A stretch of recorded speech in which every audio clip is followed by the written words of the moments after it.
voice of the drum calls. It sings a song of those who came before us and those to come. A song of survival and strength. A song of participation and voice. A song that calls us together. When we come together and participate in the 2010 census, we use this tool as the voice of all our Native people. Our voice. It is in our hands. 2010 census.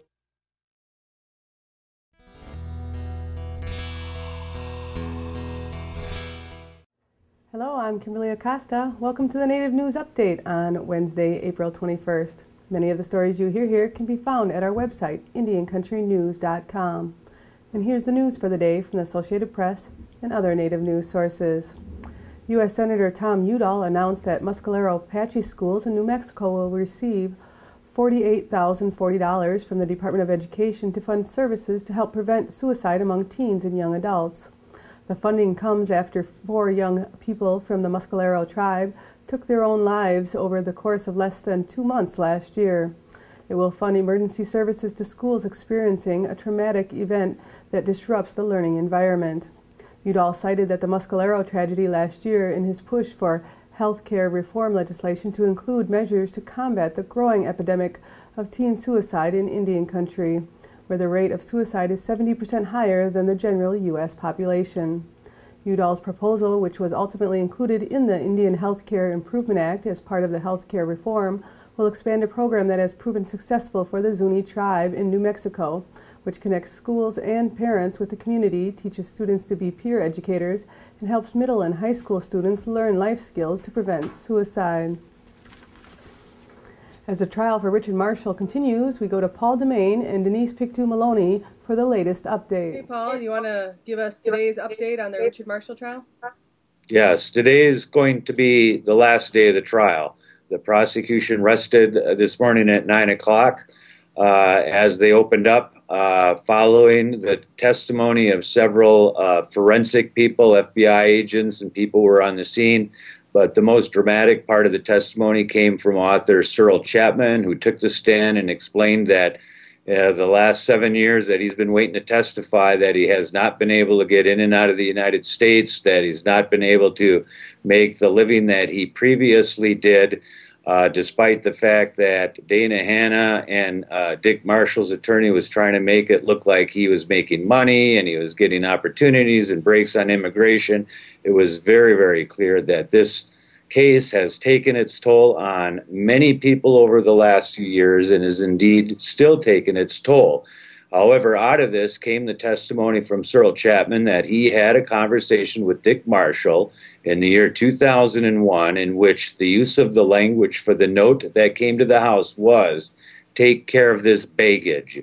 That's not talking about a suitcase at midnight. It's not talking about repairing the thing. It's language to say that they expected that Dick Marshall would take care of this baggage. He had already he was already under indictment for one individual waiting trial for murder. There's people who say that they didn't think he had anything to lose to commit another one.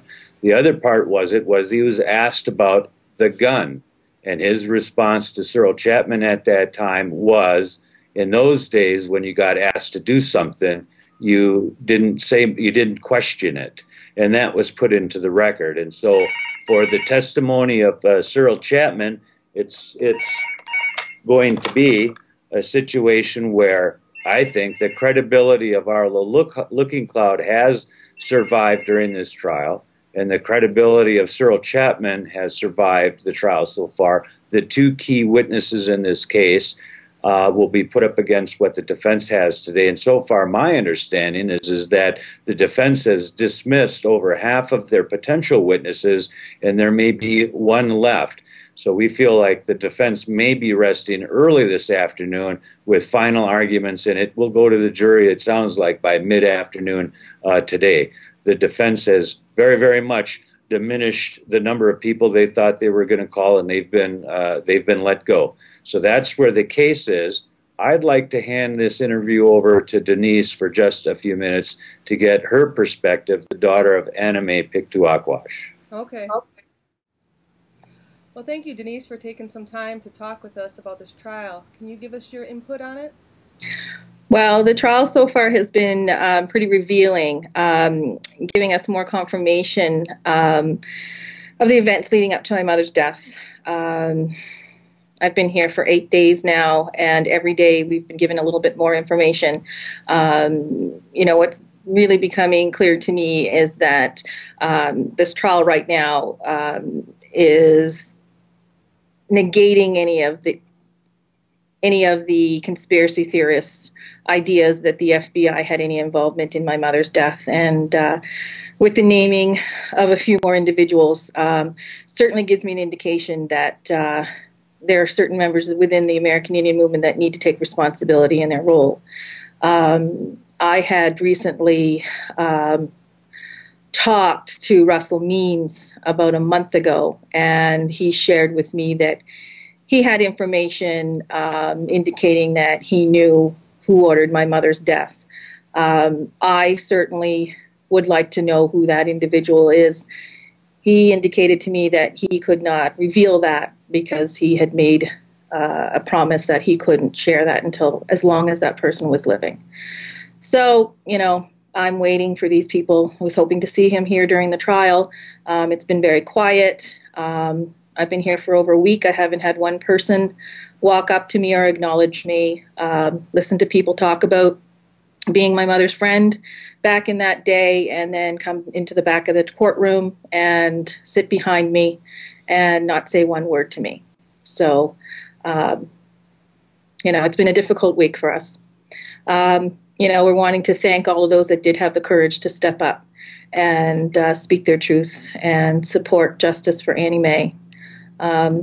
We're hoping that we get a conviction, but with the information here confirming, they're not even contesting that these 3 individuals took my mother anymore. They're acknowledging that they went to Dick Marshall's house. So, we just need people to step up and take responsibility. How are you feeling about the outcome so far of the trial? Like I said, the confirmation that we're getting daily that the events unfolded. We had the sworn testimony, 23 witnesses in 2004 at Arlo Looking Cloud's trial. Again, revisiting that, getting more names, more information, the knowledge of these individuals, knowing that all of this was unfolding. The fact that they went to Dick Marshall's house and were there for a time with my mother, held there as their hostage, with a note, certainly in my mind, I don't know what the state laws are here, or, I'm sure in other countries that would determine an accessory in her death. After this trial, where do we go from here? We have more trials coming up? John Graham is scheduled, I believe, to go on trial July 6th, 2010. So that will be the next trial. Is there anything else you want to share with us before you go? Like I said, grateful. Listening to Cyril Chapman's testimony yesterday was painful. Watching everybody's recollection of what happened to my mother. It's still very fresh in our mind, still very fresh experience for us, for myself. Definitely a confirmation that justice will be served eventually. Well, thank you for taking some time out and talking with us. And that's the Thank you, latest Kimberly. roundup of news from Indian Country on this edition of the Native News Update. I'd like to thank you for joining me, and have a grand day.